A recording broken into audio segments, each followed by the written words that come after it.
too. All right, good day, family. Welcome to another broadcast. Haven't seen you in a minute, but we are here today. Today is Wednesday, May the 21st, 2025. I hope you guys are having a great one. It is definitely a warm one here out in sunny Arizona. The temperature right now is sitting at 99 degrees. So we're just under 100, but might as well say 100. I mean, who's going to tell if it's 100 or 99 for real? But anyway, yeah, another warm one out. So you're going to see me from time to time doing this. And that's because, not because we don't have AC. It's because, when you have the blinds open, because I like natural sunlight in here. And, boy, that sun will let you know, okay, you're going to get some of me then. But anyway, we have another great broadcast for you today. We're going to, like always, get into some of the more deeper issues behind the headlines and discuss that and just kind of go through a rundown of some of the news items of the week so far, okay? So we're going to give people about a minute and change, and then we're going to go ahead and get started. In the meantime, make sure you head on over to sambatree.com. Our website, again, is sambatree.com. For all your health and wellness needs, head on over to sambatree.com. We got a whole bunch of wonderful stuff there that addresses a lot of the things that we talk about on this platform. When it comes to your health and wellness of your mind, right? We definitely talk about that. And we also get into, just regular healthy things, right? So we do provide solutions here on this platform. Make sure if you haven't gotten it already, because a lot of people, they get moringa, but they don't know what to do with it because they don't know what it is or what it does. And so we put together an ebook for you, $3.99 for that. I know I'm a little behind with our post. So I have another post that I will be posting hopefully today. I've been working on a couple of projects. I'll tell you about that in a moment. So it's kind of like the projects are on this Ferris wheel. It's like when it comes back around, then I get on it and do my thing. And so, but yeah, so right now that one is coming. So I'll be doing a post very soon on that. And take a look at some of the things, many wonderful things we have here over on sambatree.com. All right, things for your body. You can also buy in bulk. We got some exciting things. I'm gonna tell you about that in a moment. Things I'm working on here. And of course, we have Samba University. Make sure you check that out as well.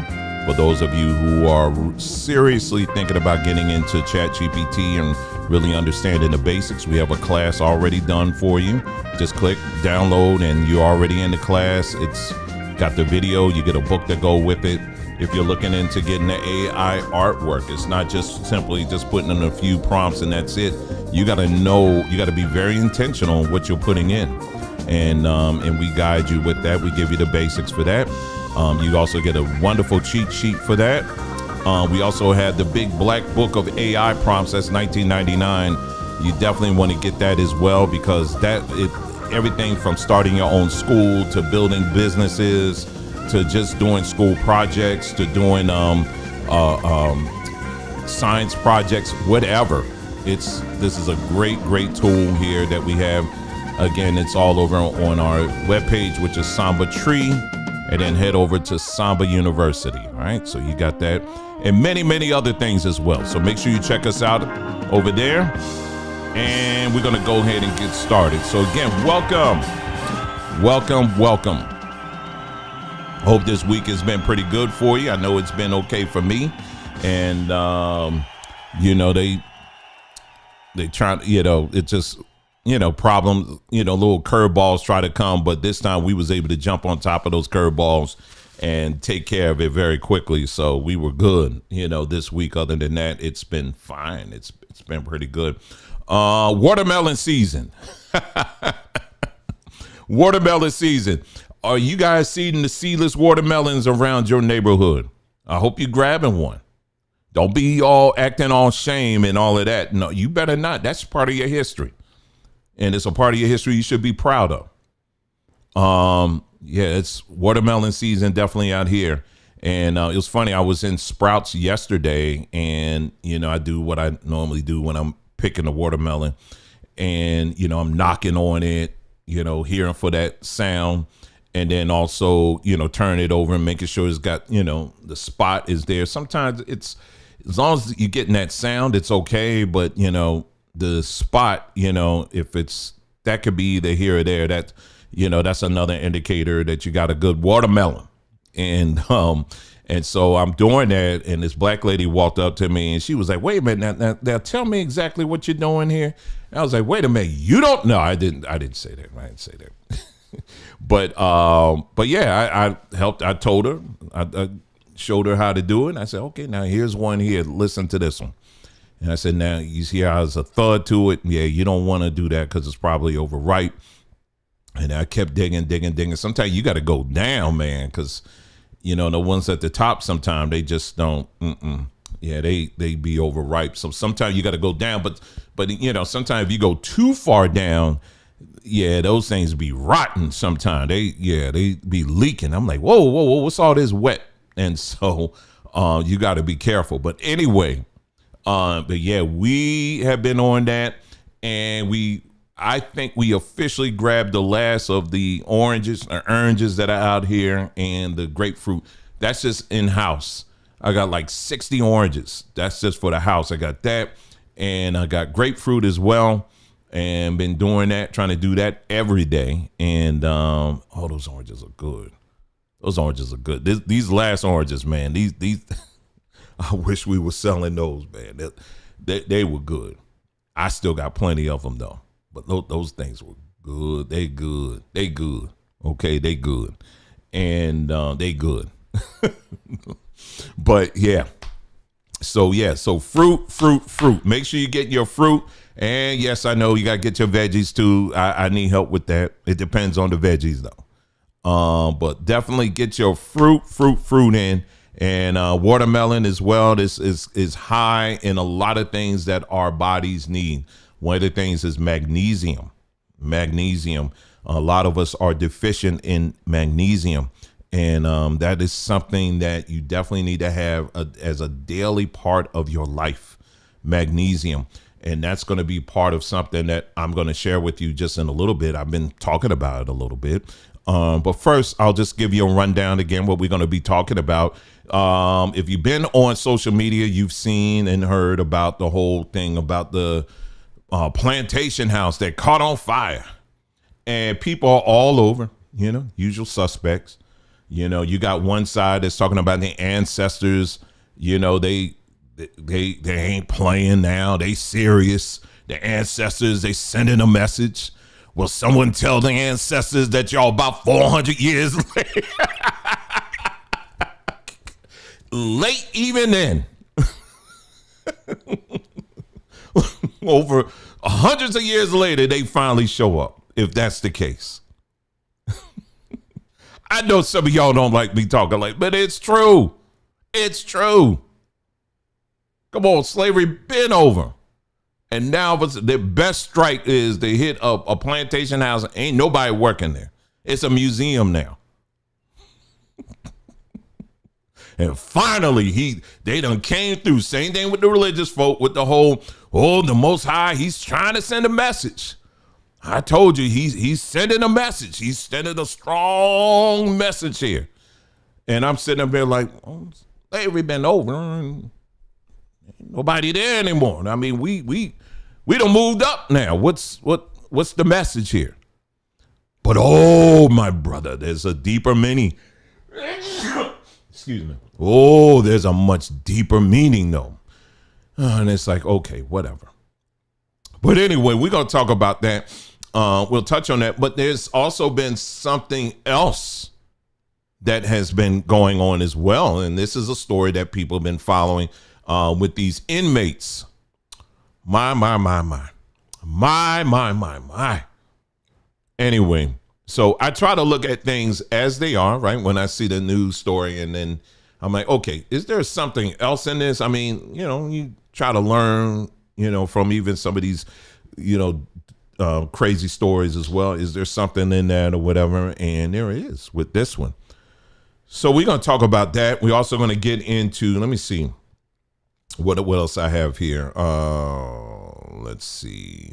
Did you guys catch, I just caught a little bit of it, the South African president. I mean, you knew Trump was going to cook him, man. I mean, you knew he was, what I saw, the little I saw, Trump basically, he dimmed the lights, brought a TV up in there in the press room and said, okay, so you saying everything cool over there, right? Okay, let me dim the lights here real quick. Now let me play for you the video.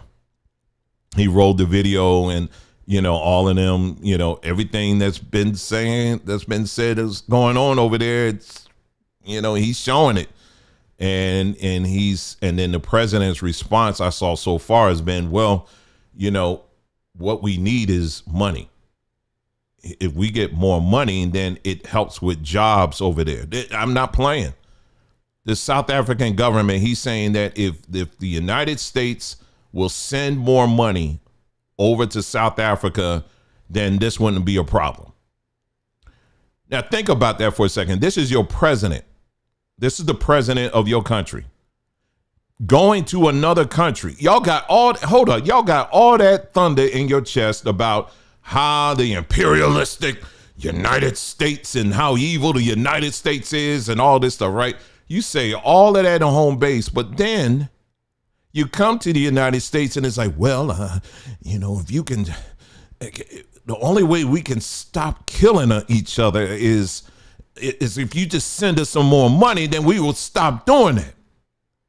But then before it's just, down with America. America is going to go in flames and all. It's just all of that.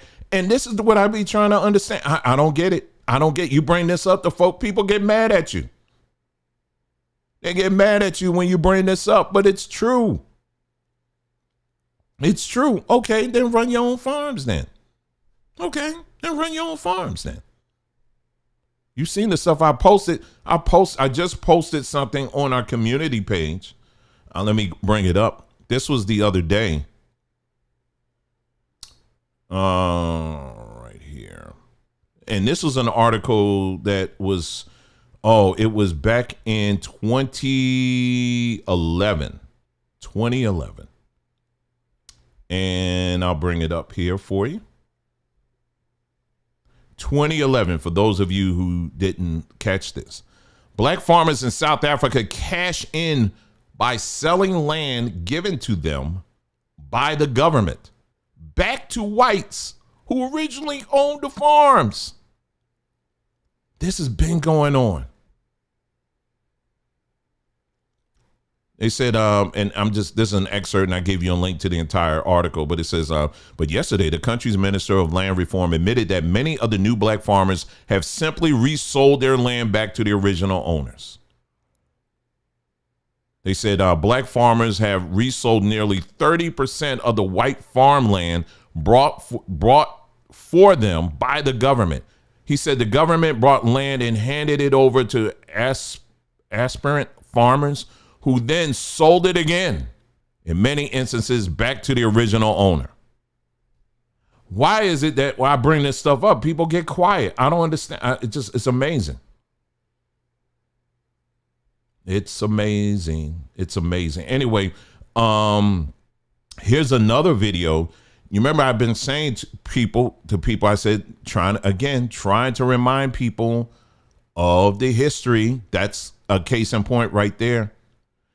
All these people, they snapped their fingers and said, Simon Says, okay, get mad because President Trump, he's bringing over 49 farmers, and people angry. They're like, how dare he does this? And, we're going to do this. We're going to, and all this. And I'm sitting up here like, okay, the farmers been over here for over 2 decades.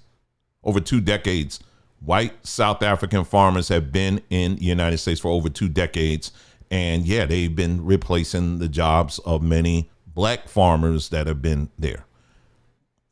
Why weren't you angry then? Why are you just now getting angry? And I had one person say, well, why is it that they didn't put this on the news?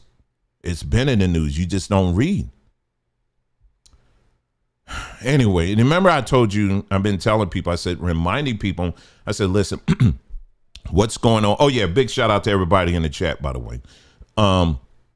What's going on? What's happening in South Africa is in many ways reminiscent of what was going on in Zimbabwe, right? With the whole, we're just going to take the land back from the white man because it rightfully belongs to us. And we've gone through all of that. Historically, they're absolutely right. I agree with them. I'm not in disagreement with that. I agree with them. What I do have a problem with, though, and this is my opinion since I'm not over there, is how you're doing it. Because it doesn't seem like you are thinking this all the way through. Now, this is going to be a theme in today's broadcast because, not thinking something all the way through. And it fell back in their faces. And such in the case of Zimbabwe, they did that. They ran all these farmers out, and then they realized, oh, we can't farm. We don't know how to farm. We don't know how to run a farm. So then what happens? Then they begged for these white farmers to come back, and the white farmers came back. But not only that, understandably so, the white farmers were pissed. And they said, okay, we'll come back, but we're going to sue you. So millions and millions of dollars Zimbabwe government had to pay these white farmers to come back. How embarrassing. But it's true. This is what happened. Why is it that people don't want to talk about this? Not talk about it like shame, shame, shame, and then leave it there. How about let's learn a history lesson from this? How about we let's openly talk about this so that it doesn't happen again. Shut up. You're just a coon for saying that. You're probably one of them. And, you just this and that or what. And I'm like, I'm just simply saying, let's learn from it so it doesn't happen again. Meanwhile, fast forward 2025, they're doing it again in South Africa because nobody don't want to talk about it. Well, let me show you. If you want to get mad, get mad. I want you to get mad at this. This is a video that I found. I remember seeing this some time ago. Zimbabwe, when the farmer in this particular case came back, you want to see how this farmer was greeted? Let's take a look at it. Let's take a look. This is how the farmer was greeted when he came back to his farmland in Zimbabwe.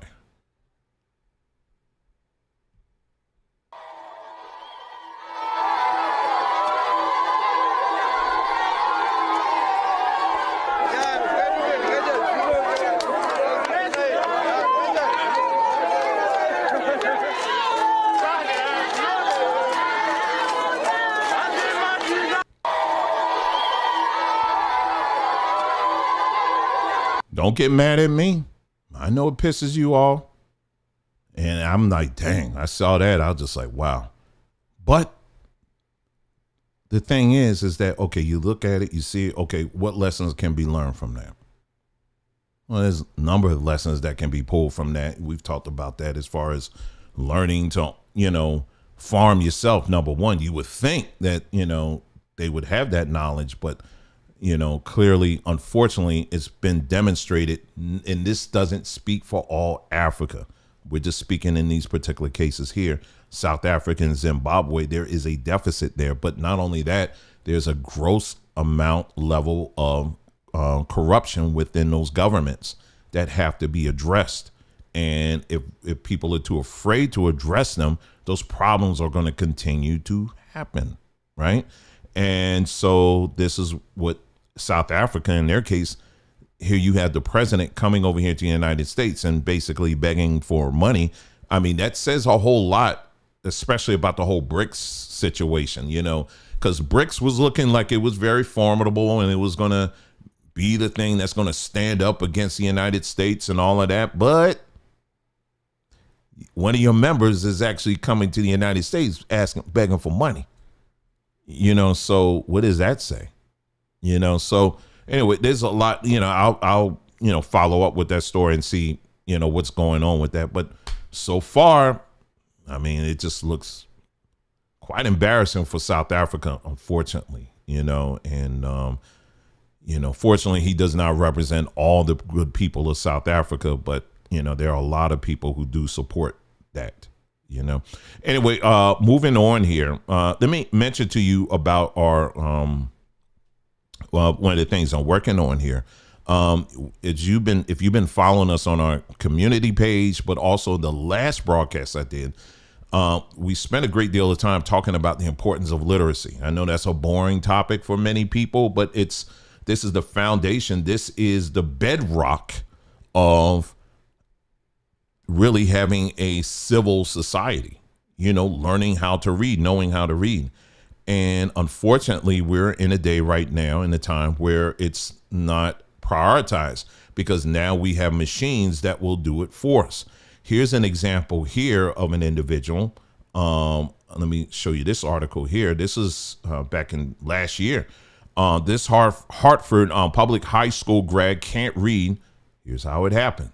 Now check this out.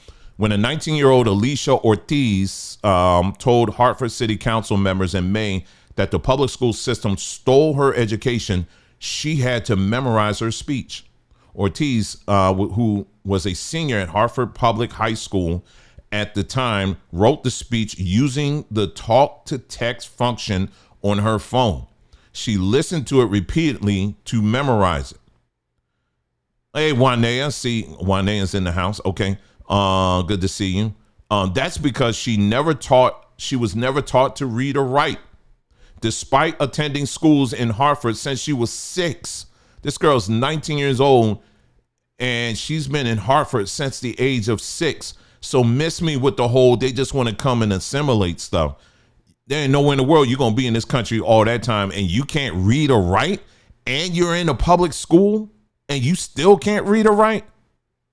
Anyway, Ortiz, who came to Harford from Puerto Rico with her family when she was young, struggled with language and other challenges along the way. But a confluence of circumstances, apparently apathy and institutional inertia, pushed her haphazardly through the school system, according to Ortiz, her attorney and district official. The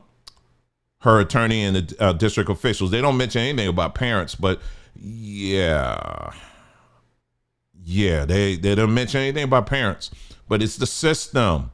Those officials, in statements that her attorney said display shocking educational neglect, have acknowledged that Ortiz never received instruction in reading. Despite this, she received her diploma this spring after improving her grades in high school with the help of the speech-to-text function and getting on the honor roll. She began her studies at the University of Connecticut this summer. How is this even possible? How is this even possible? I mean, you go from, you can't even read. Like, you literally can't even read. Like, literally. And you get on the honor roll. How is that possible? That if that's not crazy enough, she's going to the University of Connecticut. How is that even anyway? But it is. Welcome to America. Bienvenidos. Anyway, Ortiz can't read even most one-syllable words. The words she can read were memorized during karaoke or from subtitles at the bottom of TV screens and associated words she saw with what she heard. She said, "I was pushed through. I was moved from class to class, not being taught anything," Ortiz told the Connecticut Mirror during a series of interviews. They stole. Wait! I almost choked on that. I almost choked. Let me go back. Let me go back. I was pushed through. I was moved from class to class, not being taught anything, Ortiz told the Connecticut Mirror during a series of interviews. They stole something from me. I wanted to do more, and I didn't have the chance to do that. So it's the system's fault why she can't read. Again, you didn't mention your parents. Anyway, let's move on. Ortiz was diagnosed with a speech impediment and attention deficit hyperactivity disorder in early childhood, and has been classified as a student with a disability for as long as I can remember, she said. Now, we could talk about ADHD and these diagnoses that are being passed out like candy in the public school system. They'll put that on anybody. It's not to say that it's not real. It is definitely a very real condition. But a lot of times these schools will just hand this stuff out. And I'm not saying that's the case here, but you do have to put an asterisk by that. But again, what you don't need to put an asterisk by, not an asterisk, but a huge red flag is, where are the parents? Where were the parents? Where are the parents? You remember, it starts at home. I don't care. The school system is what it is. It's a failing system. We get it. I understand that. They don't get a pass on this. You're right. The school system failed this girl. But it ain't just the school system. It's the parents. It's the home. All this time, you've been in this country. Well, she's coming from Puerto Rico, so technically she's in the country. You've been in the mainland United States since you were 6 years old. You're 19 years old. You're 19 years old, and you still can't read or write? So anyway, this is just her particular story here. And she's going to college. Like I said, I really don't know even how that even works, but it works. And this happens a lot here in the United States. And so anyway, so what we're doing is, what I want to do is focus on men, particularly black men. And I'm starting from the age of 15 up. All right. And if you read the post that I posted on the community page, let me get there. We talked about it right here. Let me see. It was under this post here. All right, here we go. It was this one here. All right. I'm not going to read all of it, but basically I'm putting together a curriculum now. I'm just taking my time with it. And basically, like I said, again, it's going to be geared towards black men starting from the age of 15 on up. And I believe it's going to be a 4-week program. So it's going to be a 4-week program. And the reason why I want to do 4 weeks is because it takes about 30 days for something to become a habit. You know what I mean? So if I did it for like a week or 2 weeks, that's not enough time. So you want to do it for 4 weeks. And so anyway, this is the foundation.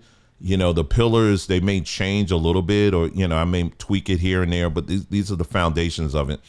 Critical reading and mental discipline. The purpose is to train cognitive muscles through challenging, diverse reading.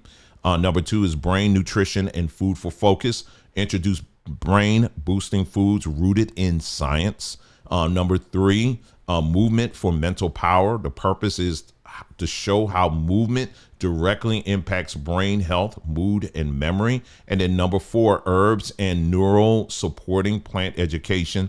Reintroduce traditional brain supportive herbs and other practical use. Like I said, again, that's going to be tweaked a little bit, but for the most part, it's going to have at least 4 pillars that we're going to be focusing on. Because if you watch that last video that we did, I went into great detail about what happens, all the actions that take place in your brain when you're reading. All right. There's a whole list of different things, of different parts of your brain that are being activated when you're reading. And if you're not stimulating those parts of your brain on a regular basis, it opens the doors for all kinds of things. And I'm talking specifically to black men.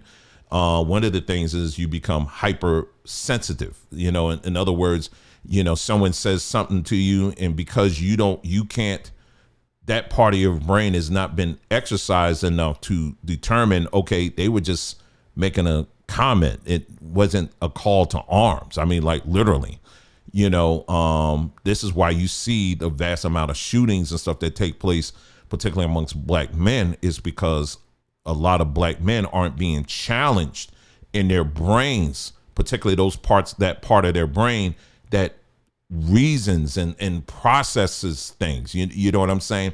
So this is what my answer is going to be to this, is not just throwing out a bunch of books to people, but we're going to pick books based on that address these different parts of your brain. You understand what I'm saying? That we're going to have time to discuss, talk about those things. And we're not even reading the whole book. We're just going to read key sections of these books. You know what I mean? And then, and then after that, we'll have, and then in that, I want to have times where we'll do mock debates. You know, teaching men how to do mock debates, and learning how to look for the facts and to put your emotions on.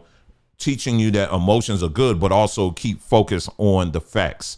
Keep focus on the details, knowing, learning how to determine what things are worth your time to invest in terms of a debate versus other things that are really aren't worth your time at all. Understanding those things, documenting, writing things down, and there's a few other things on there that I'm working on too. But the goal is on the other side, we want these men to come out of this having developed at least some habits on reading beyond just the normal things, the few things that black men read, you know what I mean? Which one may be the Bible or the the autobiography of Malcolm X, or a few other things. And again, I'm speaking in general terms. I'm not saying all black men fall in those categories. I'm just simply saying that there's a huge deficit, and it's clearly seen in a lot of our men. And so this is a way we can address that. And so what I did was, and this is a post that I posted the other day, is there a correlation between men who read in prison and repeat offenders? Isn't it something that, there's been this forever running joke within the black community? They're saying if you want to hide something from a black man, hide it in a book, because a black man will never read a book. Well, it's not funny anymore. It's not funny. That is not funny anymore. It's a very serious thing that we need to address. And so anyway, so I was curious. I said, is there a correlation between black men who read in prison versus and repeat offenders? And so basically, yeah, there is a correlation. Educational programs, and this is key research findings, reduce them coming back, basically. A 2013 meta-analysis funded by the U.S. Department of Justice found that inmates who participated in educational programs had 43% lower odds of returning to prison than those who did not. And evaluating the effectiveness of correctional education, every dollar invested in prison education saves $4 to $5 on reincarnation costs. Literacy is a key factor. Many incarcerated men have low literacy rates. National Assessment of Adult Literacy found that 70% of prisoners function at the lowest literacy levels. Do you want to do something about all these black men in prison? Besides screaming and hollering and begging for politicians who don't give two craps about you, they don't give two craps about these black men or women, for that matter, that are in prison. They don't care. Your government does not care. Did you hear me? Do I have to say it any other way?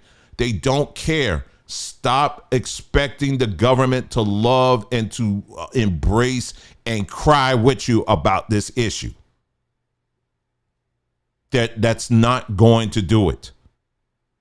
70% of prisoners function at the lowest literacy rates.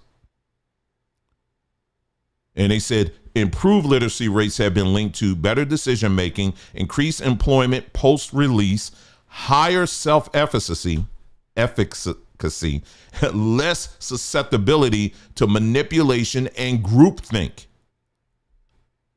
Number 3, self-initiated reading. That's key, because that's where you want people to be, at a place where they're doing this themselves, as opposed to someone over their shoulders constantly telling you, you better read, you better read, you better read, because that's not how that works. It has to start with the individual. Self-initiated reading equals a higher transformation rates. While structured education helps, voluntary reading, in other words, self-help, philosophy, religious texts, political theory, has been strongly associated with greater self-reflection, increased moral reasoning, desire to build a better future outside the system. One study even found that men who read daily on their own were less likely to return within 3 years, even if they didn't complete a former GED program.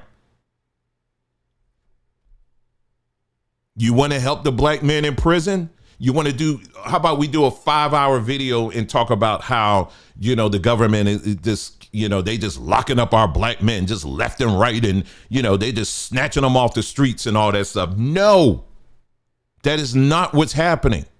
And we got to stop repeating those lies over and over again. The reason why many of these people are in prison today in 2025 is because they have made bad decisions.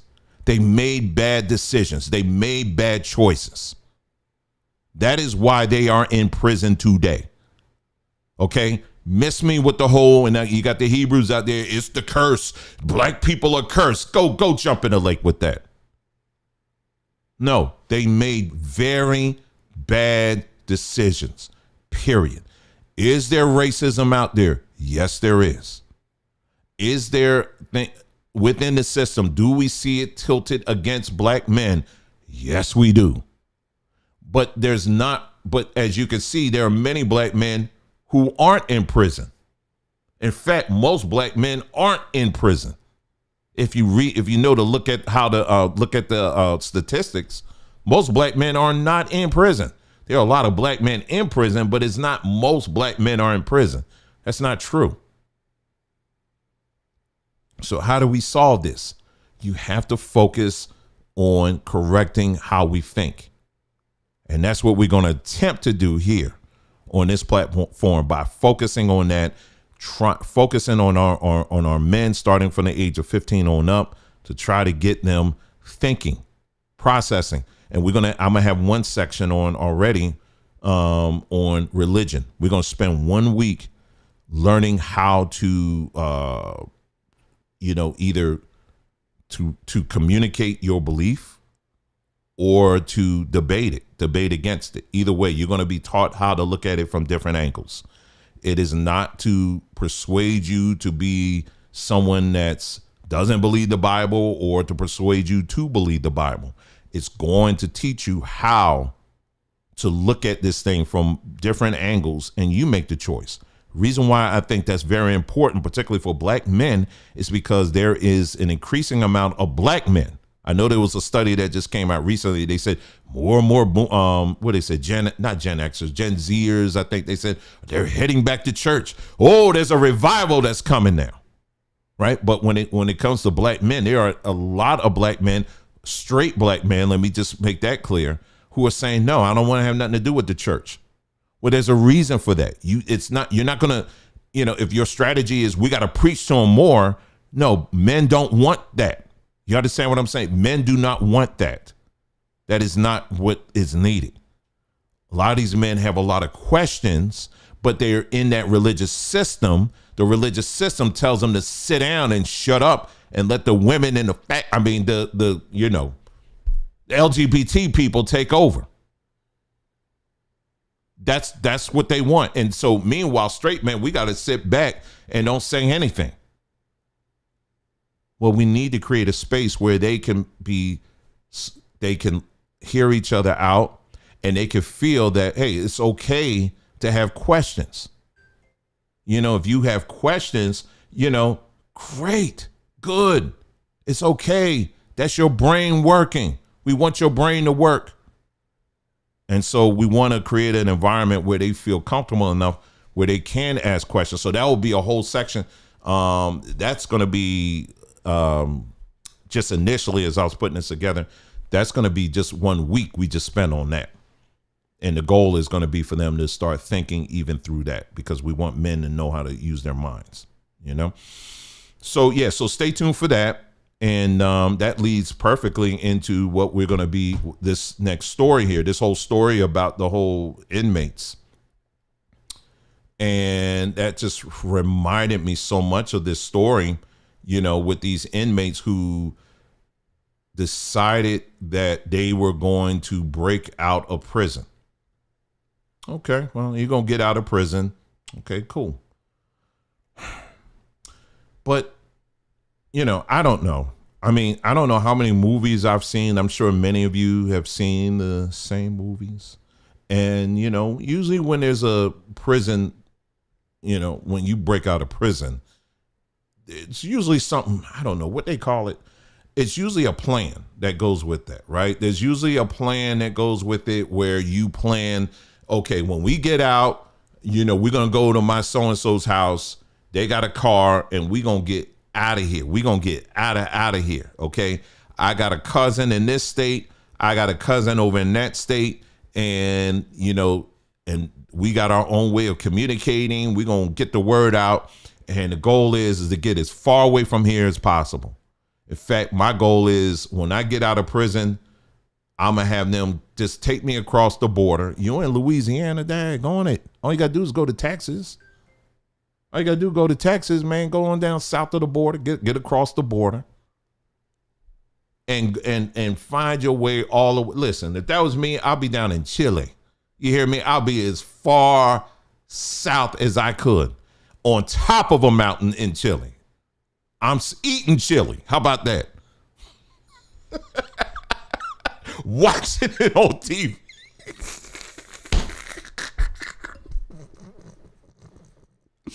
I be watching it on TV. I'll be like, man, they ain't catch us yet. I'm just saying it don't make sense. And so they started off the journey with this sign here. And it was saying that this is too easy. They didn't even spell that right. It's just whatever, right? Among the other things that they put on there. Most hated. I can't read the other things. And they managed to squeeze out of that little hole there and they made their way out. Okay, so now you're out. What's the plan? Well, I don't know. The plan is we just trying to get out of here. And it didn't take long for a lot of them to get caught. And they got caught. Let me find a video here.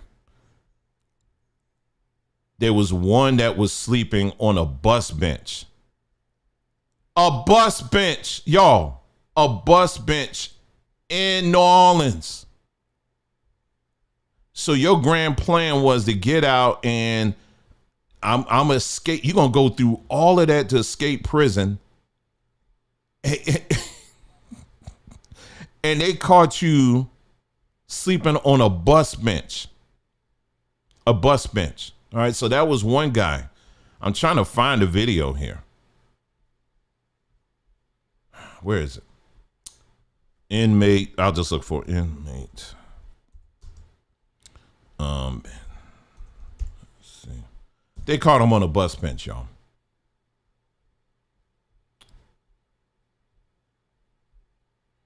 Oh boy, come on, man. How about I need to spell it right? Ben. Okay, let's see. Here it is.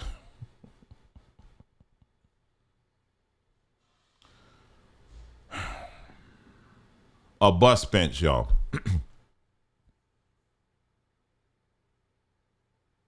And he woke up. Somebody was like, hey, whatever. I hope the dude that found him got his money.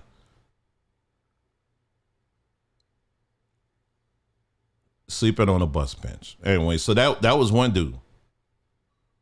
And the next guy they found, or the next people they found, okay, again, I'm sitting up here like, okay, they gonna, maybe they gonna, I already knew what was gonna happen.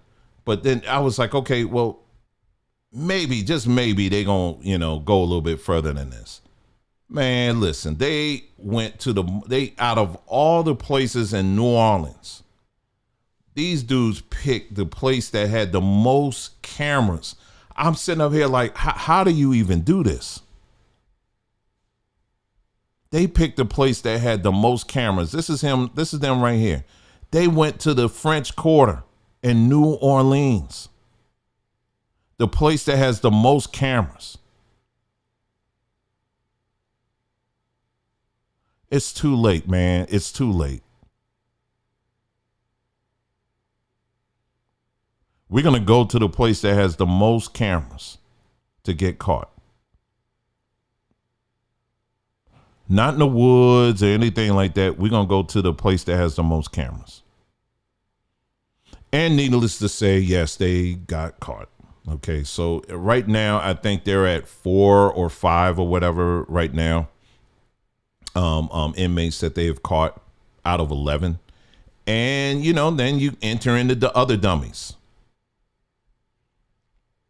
Enter into other dummies that decided to help them. And there were 2 ladies that decided to volunteer for that job. And here they go right here.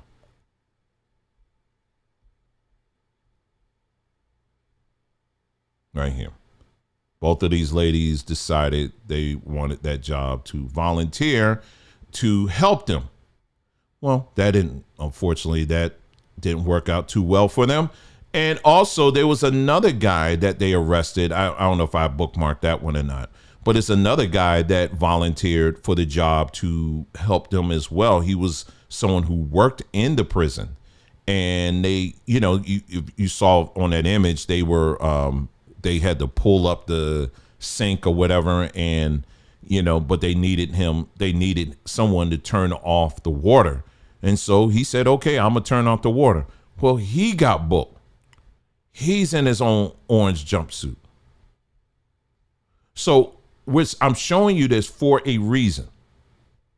Because on one hand, you had people this week that were screaming from the rooftops, talking about how God is God, and the ancestors are finally showing up to take revenge for black people. And so again, this is what I'm about to say, and I already just said it earlier in this broadcast, but this is the kind of, what I'm about to say, you're going to have some religious people get mad and feel offended about what I'm getting ready to say. And it's certainly something that you won't be able to say in the church, but I'm going to say it.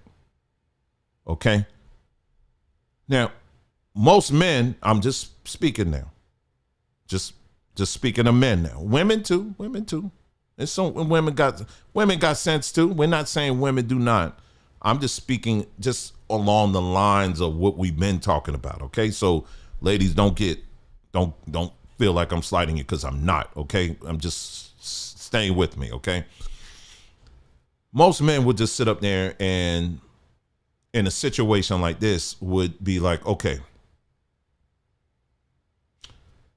number one, where's the plan? Do we, no, go back as far as like the plan is concerned. Okay. So they will look at it like this. Okay. So you're saying to me that, let's just say God, let's just go to the top. Okay. Let's just say, so you're telling me that God is showing judgment or through a sign that he's very angry with America by allowing a plantation of, we're going to say a former plantation, to catch on fire. Hundreds of years after slaves have left. Help me to understand this, people. And you're welcome to, if you're in the chat right now, help me to understand it. Maybe I am missing something. Because when I listen to, again, when I was in Christendom and all of that, typically when I would hear things like, God of the Bible, I'm just going to say the God of the Bible.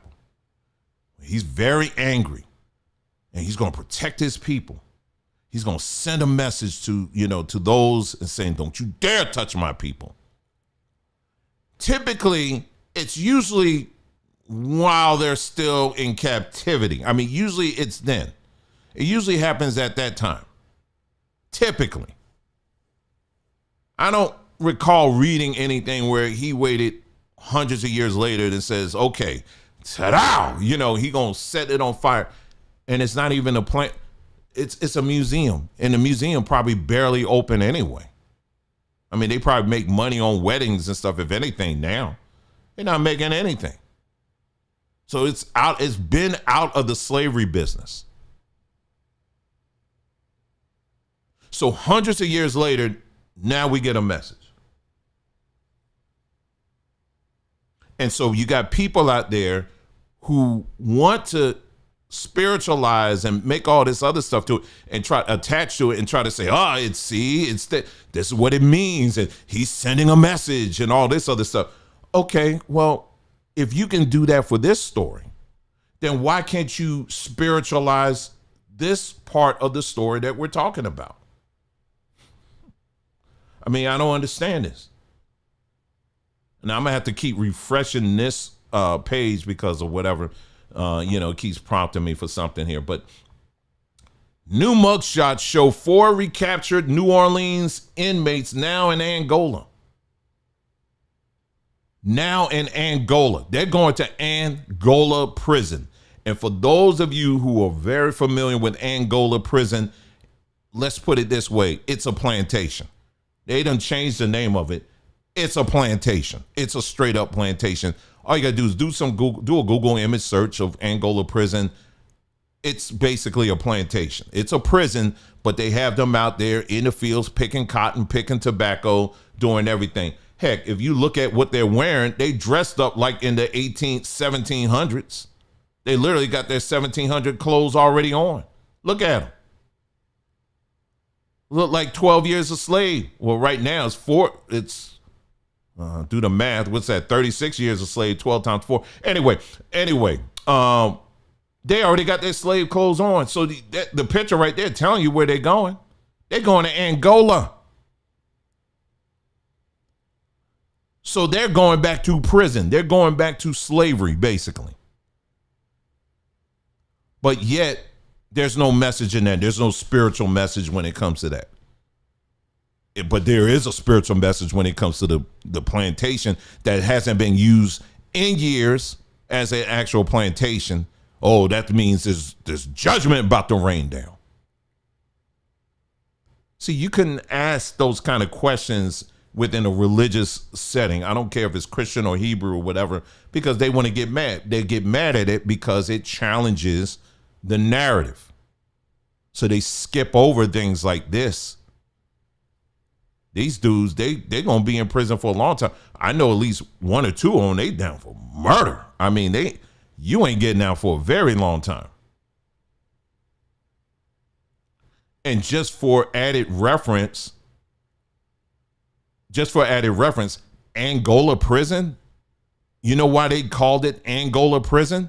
Because many of the slaves or the Africans that were brought over to this country, this is for those of you who say, I ain't from no Africa. Okay. There was so many Africans that were brought over here, they called it Angola. Literally, it's named after the country Angola, right? Just like Congo Square. In the same state, you got Angola Prison, and then you go into New Orleans, you got Congo Square. So a lot of the Africans that were brought over as slaves, that's where they were coming from. A lot of them. You have you got Congo Square in Philadelphia. This is history right in your face, but people don't want to read it. Here's some books. Read it for yourself. I don't want to hear it. Just give me a TikTok and I'm going to base my life on that TikTok. I don't want to read your books. But what you're seeing right now is twofold, basically. And let me just wrap this up because I want to get to some other things. In this particular case here, you're seeing it played out in 4K. These individuals made a decision. We're just going to get out of prison. Okay, what's the plan? Well, I don't know. We're just going to get out of prison. Okay, you're going to get out of prison. Then what? Because if you don't have a plan, guess what? We're going to be back in here in the twinkling of an eye. And that's exactly what happened. Now, let's broaden this out a little bit. When we hear other people talk about reparations, for example, I'm not going to go through that again. I've explained my stance on reparations numerous times. But my question to you is, let's just say, if you are handed millions of dollars, what's your plan? What is your plan to do with that? Better yet, what is your plan to do with the money you already have? Do you have a 5-year plan? Do you have a 2-year plan? Do you have any plan at all besides just going to work 9 to 5? If you get dumped, if someone dumps millions of dollars on you, that doesn't change. You still got to have a plan. You understand what I'm saying? You don't just react just on things. You got to have a plan. Like I was thinking the other day when I was thinking about this whole literacy thing, I said, this is something I would almost make it a requirement before you get a gun license for the states that have the gun license things. Because I can't tell you how many times I've heard black folks say, I wish they would come in our town because we're going to meet them with guns. And then you got like these different groups of black folks that get all these guns and rifles and stuff like that. I'm all for it. Get your gun or whatever. But if you don't have the processing skill set to be able to handle a gun when you need to handle it, you the one that's the most dangerous in the situation. You understand what I'm saying? So this is why it's important. It goes back to literacy again. Without literacy, without prioritizing literacy, this is exactly what happens. Because literacy, what it does, it gets your brain to think, to process properly. But in addition to that, we're also we're gonna talk about health, the things you need to start taking in your body, like daily supply of magnesium, vitamin D. If you're not getting it from the sun directly, at least taking the supplements. You can take those supplements as well. But daily source of vitamin D, magnesium, water, fresh air, those things, that has to be a daily part of your life, along with reading and writing. It has to be a daily part. Like I said, again, I know that's not popular to talk about, but these are things I think about. The Hinton guy, whatever, that made that snap decision.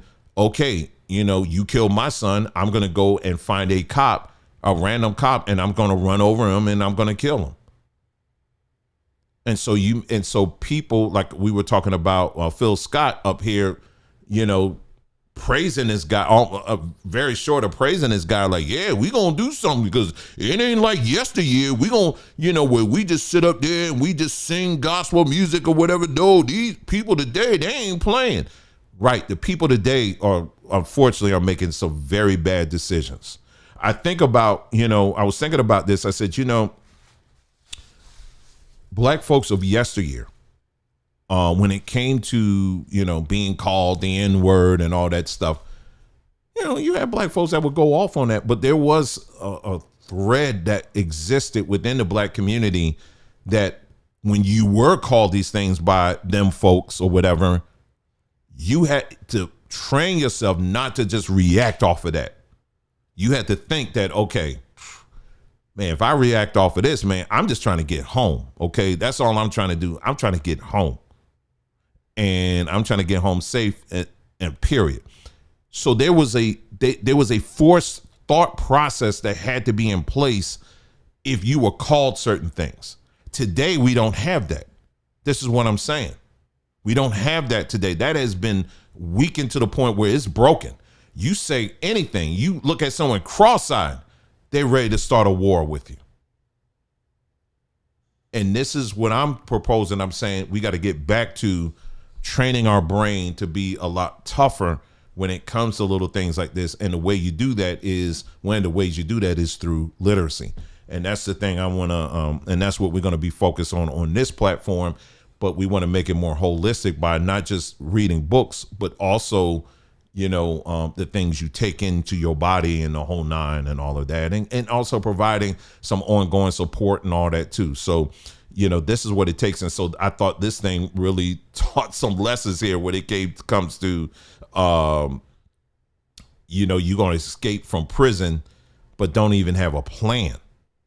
And that just really stood out to me. All right. So anyway, let me see what other news items we have here very quickly. Let's see. I hope you guys having a great day. Those that are just joining us.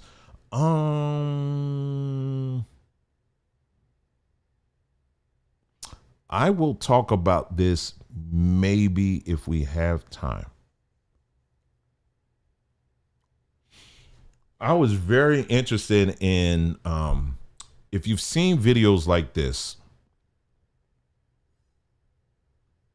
Pull this up here. Yeah, not that crazy. Okay, so you see this video here. She's pissed off for whatever reason and just destroying stuff, right? There are a lot of videos on that I have that are out here on social media where you see people crashing out like this. In most cases, it is women that are doing this and that just are crashing out by destroying things once they get caught doing something, like if they're caught stealing or whatever. Again, let me stop again. We're not saying all black women fall in this category. We're not saying this, but we do see this a lot. And so it was coming up so often. I was like, man, what I would like to know scientifically what's going on with this, because this seems like it's just a reaction, automatic reaction. You get caught doing something. Okay, well, I'm going to destroy everything. And so me again, I'm just sitting here thinking of this through. I'm like, what is it? I'm back to what's going on in the brain that causes this, right? And again, we go back to ChatGPT. Let me show you what it said here. This was really interesting. I'll just go ahead and talk about it now. Let me see.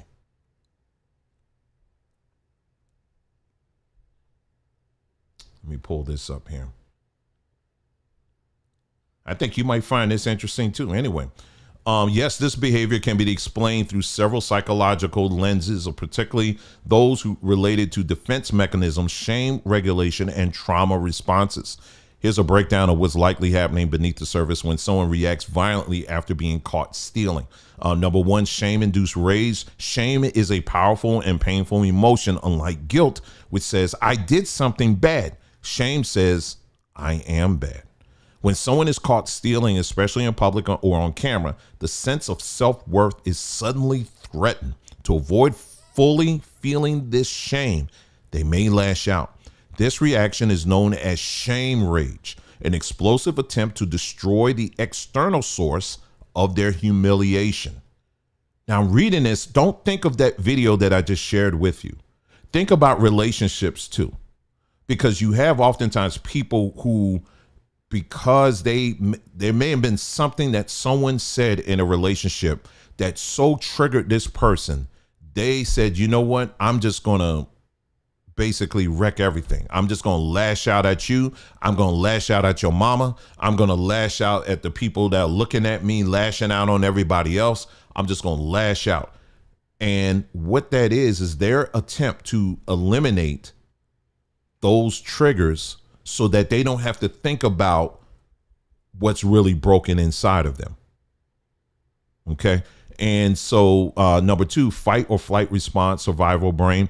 Being caught triggers the amygdala, the brain's alarm system. Some people go into fight mode, especially those with a history of trauma or chaotic environments where violence was a learned survival strategy. Pulling things off of shelves or breaking property is an immediate bodily discharge of stress, not always a premeditated act.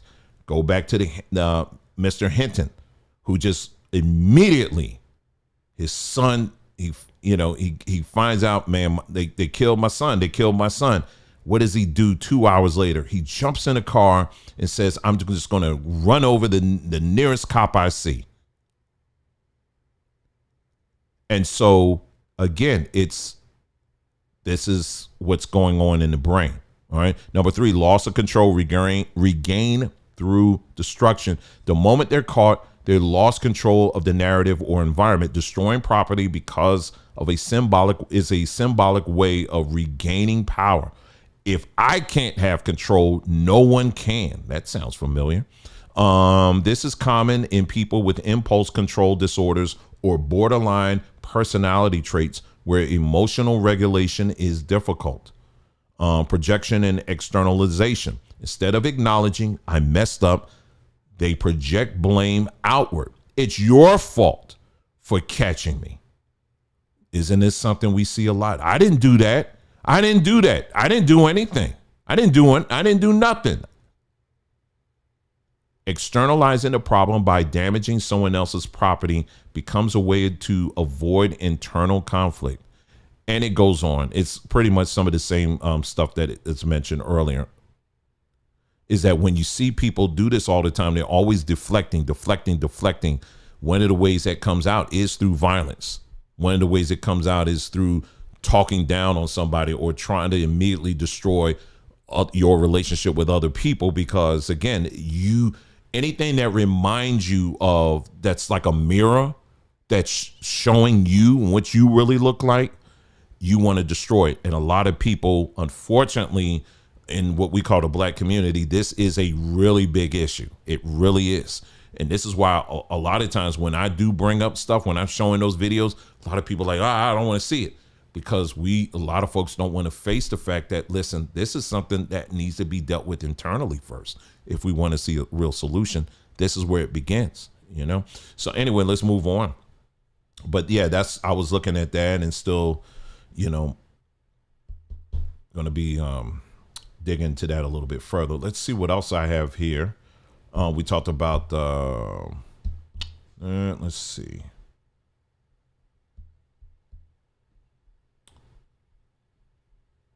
Oh, this is another thing that popped up here I thought was really something. This is Michelle Obama. Every time I see this woman on or her podcast or somebody else's podcast, she's always like not happy. But at the same time complaining about, I'm trying to beat this rap that I'm the angry Black woman, but you're always complaining about something. So, okay. Anyway, so this is her on some podcast. I want you to take a listen on this one here. And this is her once again complaining. Right. But the minute we had kids, it was like, where are you going? And how far? And you start measuring, it's like, how many diapers did you change? And, you're golfing?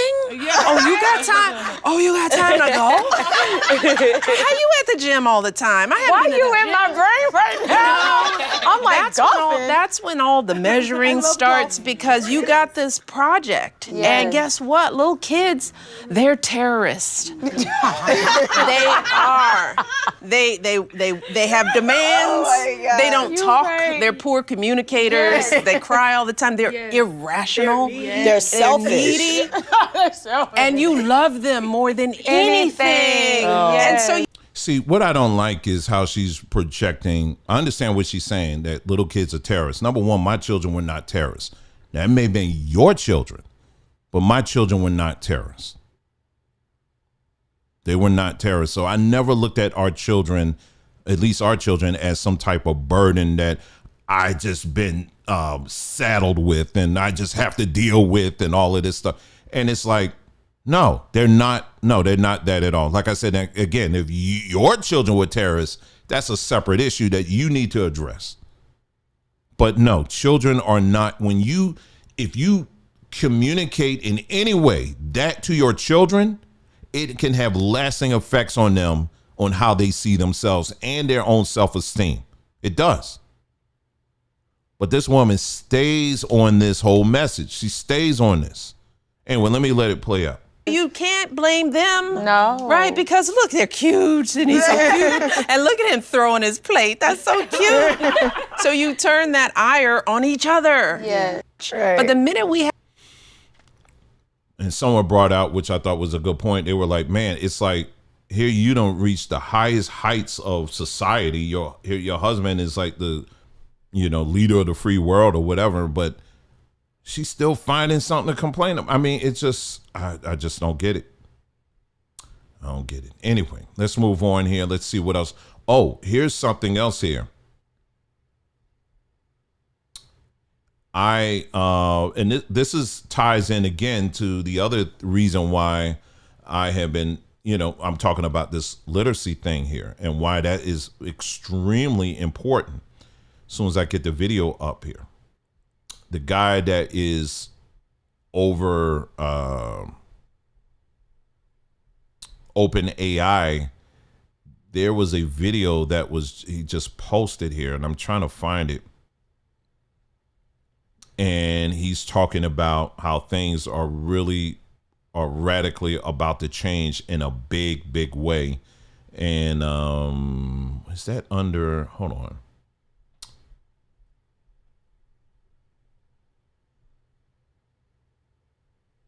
And this is Sam Altman. He said this. Is it under?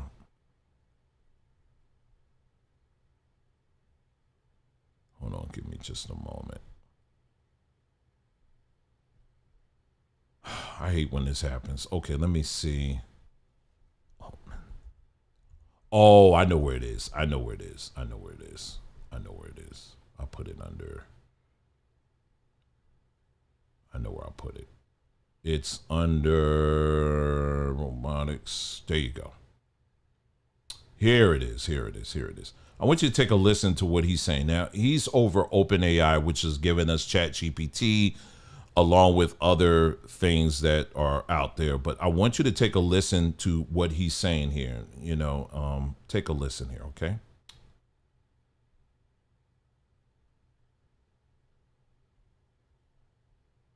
AI is for sure going to change a lot of jobs, totally take some jobs away, create a bunch of new ones. Mm-hmm. This is like this is what happens with technology. And in fact, I think if you look at the history of the world, like that's just been happening for a long time. The thing I think the world is not ready for, like people have maybe abstractly thought like, okay, it's gonna be a better programmer than me, it's gonna be, better at customer support, whatever. I don't think the world has really had the humanoid robots moment yet. Like the first day you're like walking down the street and there's like 7 robots that walk past you doing things or whatever, it's gonna feel very sci-fi. And I don't think that's very far away from like a visceral, like, oh man, this is gonna do a lot of things that people used to do. So yeah, it's coming. And we have always tried to just be super honest about what we think the impact may be, realizing that we'll be wrong on a lot of details. AI. First of all, big shout out to the Miss Black Dice One. Thank you for the super sticker. Really appreciate that. Thank you, sis. Really, really appreciate that.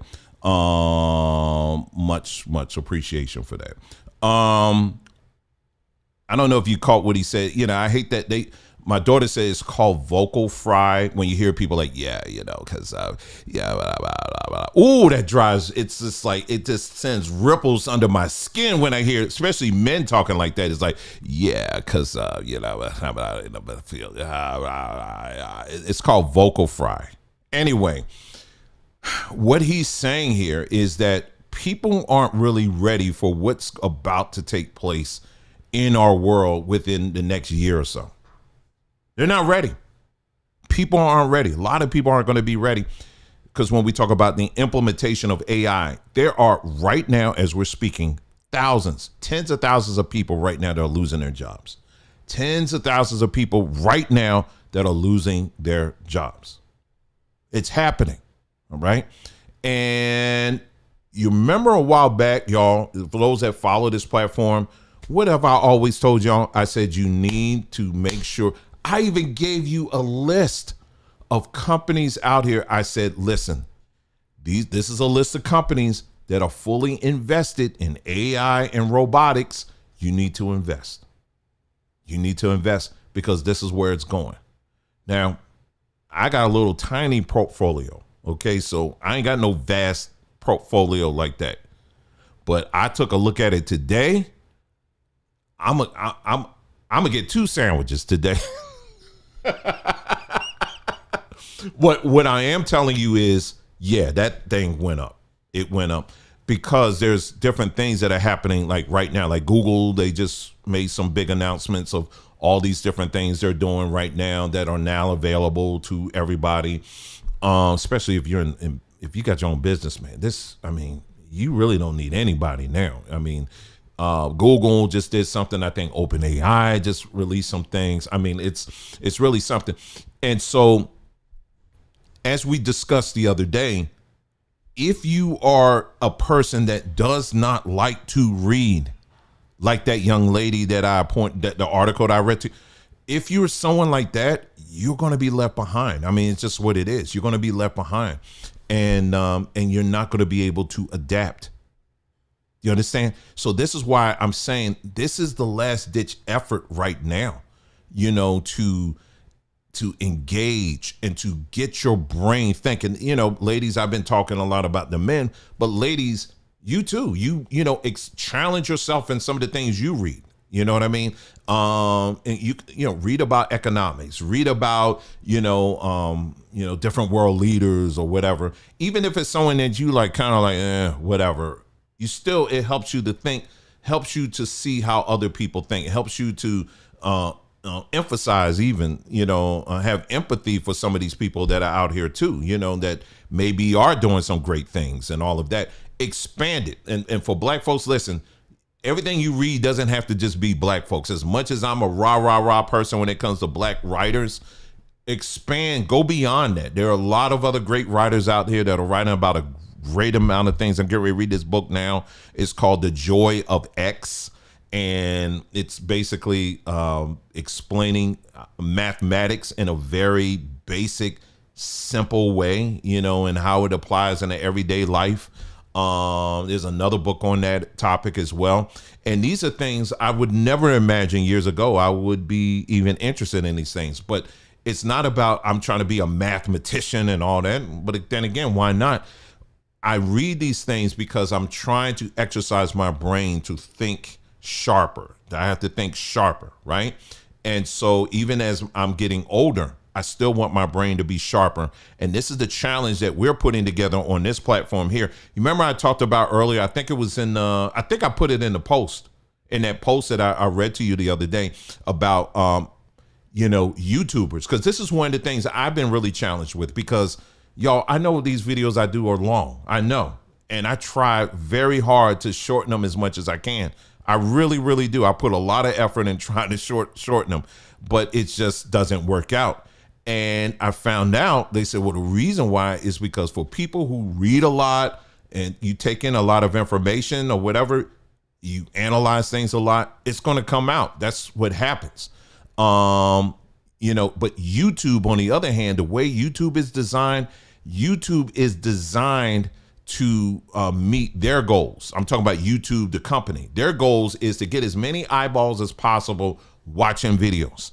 And so it's going to force people to put out content that's going to be, emotionally based, emotionally charged videos, right? So, take a look at what these white people are doing now, or take a look at this, and this is racism, this, that, or whatever. Well, those things are going to get promoted more, right? Or look at these black women, or look at these black men out here, or whatever. Those things are going to get promoted more.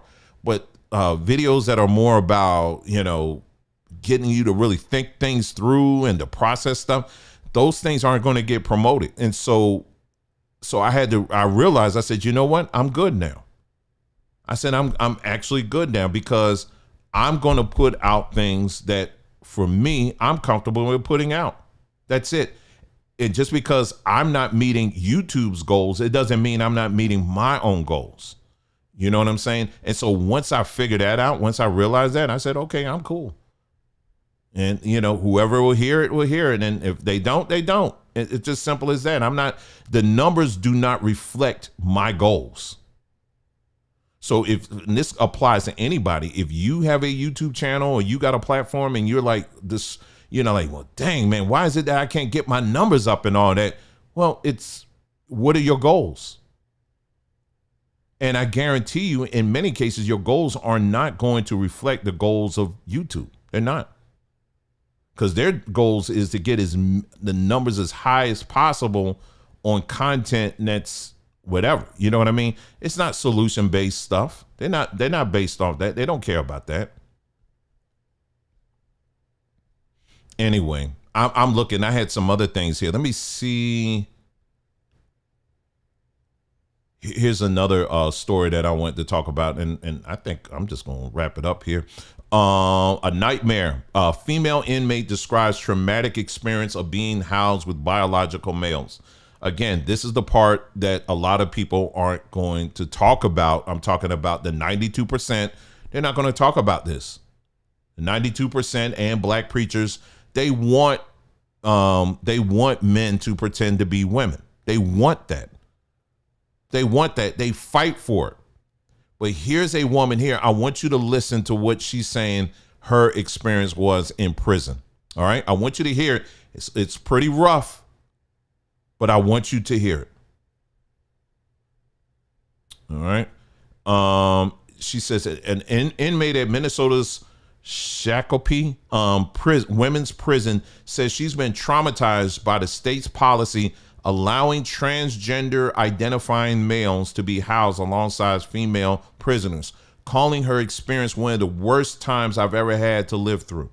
Jamie Ali, who's currently incarcerated at the Minnesota Correctional Facility, Shakopee, spoke to Alpha News by phone and shared concerns about her mental health, physical safety, and what she calls repeated failures by the Department of Corrections to protect vulnerable women. I am a survivor of assault.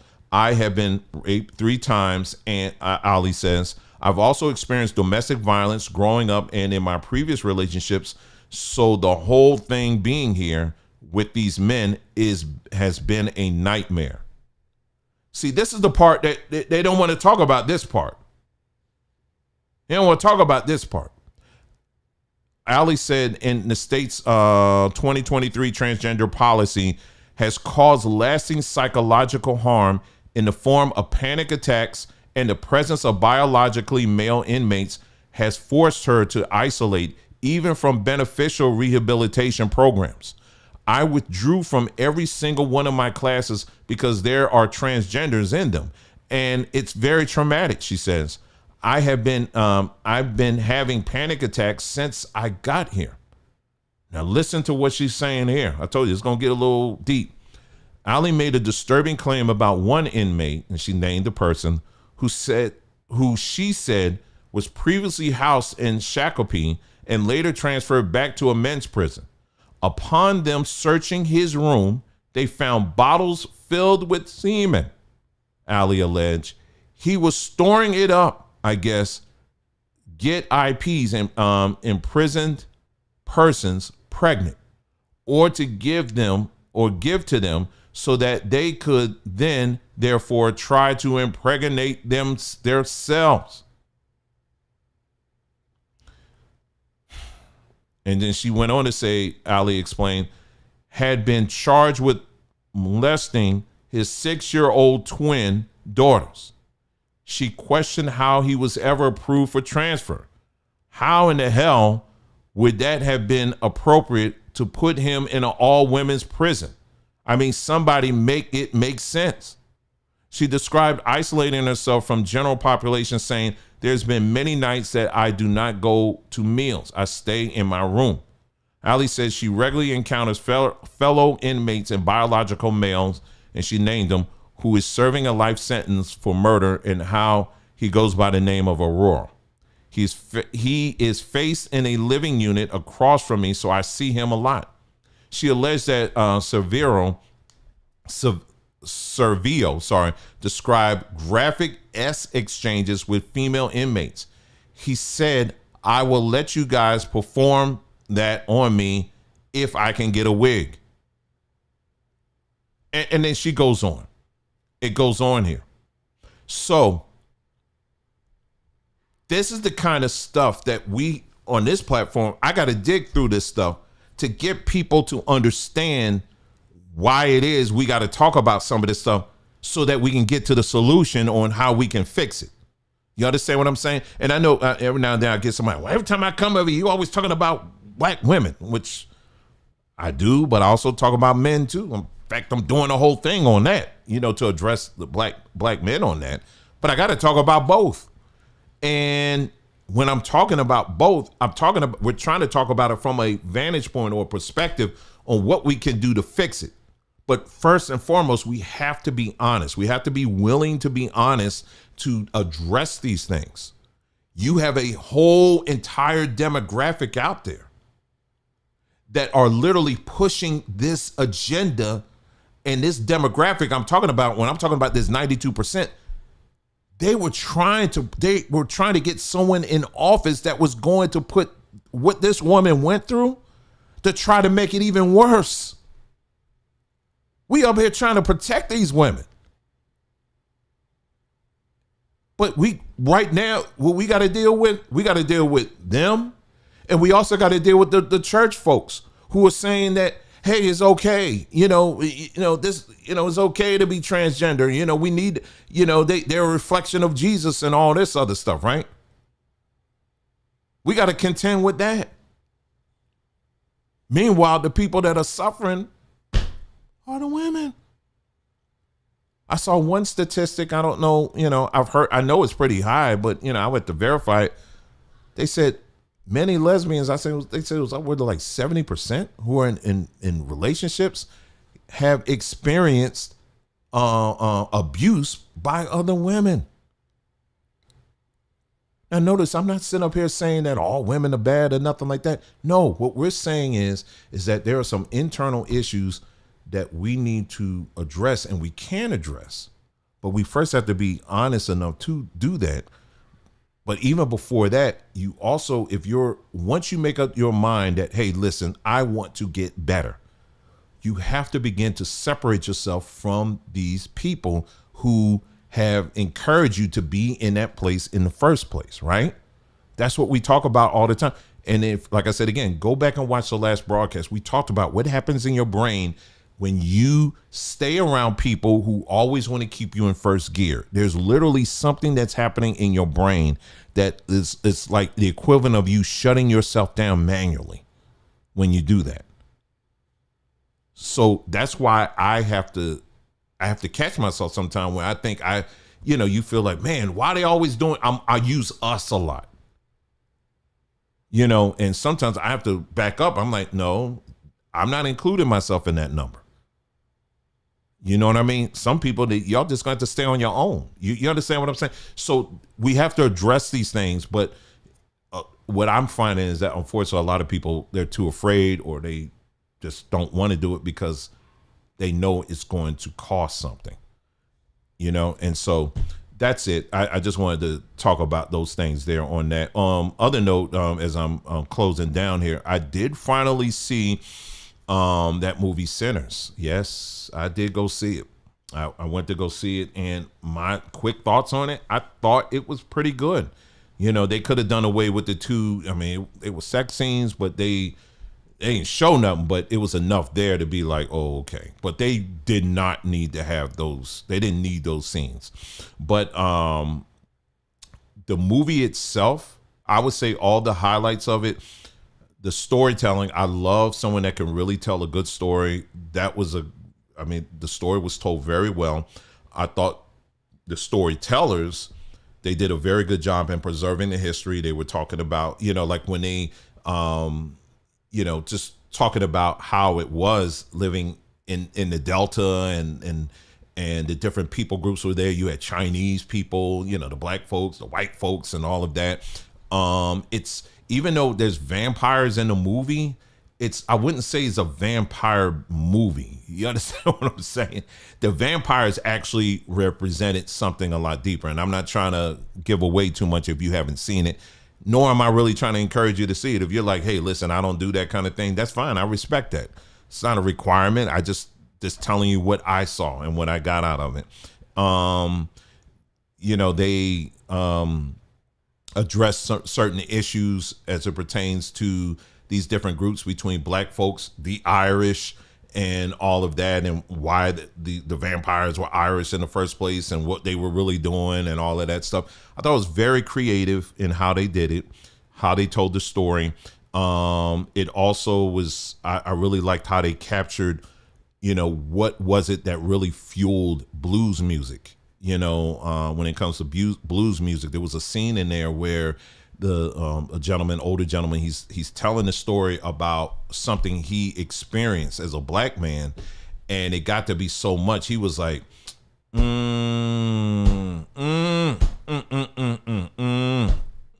he couldn't finish it, right?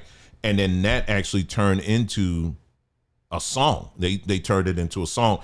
And it was just really talking about how blues was birthed out of pain, And then they had a scene where they showed how that was attached to different styles of black music that we have today and all of that. All in all, I thought it was a really good movie. Like I said, for me, I could have done without the sex scenes because they really didn't add anything to the movie at all.